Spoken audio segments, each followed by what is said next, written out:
Alright guys, now I'm here at Sabang Island, a beautiful place that you have to visit, one of the best and beautiful island in Aceh. Let's go. But today I'm gonna make a bread for the kids. You can see there is two kids, but I'm gonna choose one of them to make a braid for her hair. Let's go.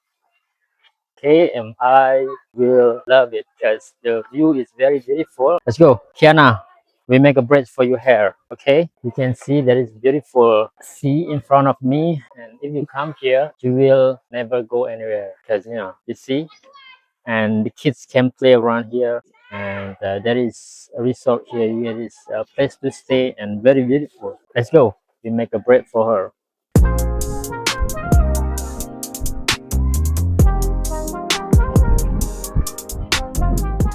Okay nyo hasil dia dah pegat reo kan aka cornrow simple untuk bentuk anak miat dua krek undang nggak benar jadi cocok dengan suasana lah buat di Sabang.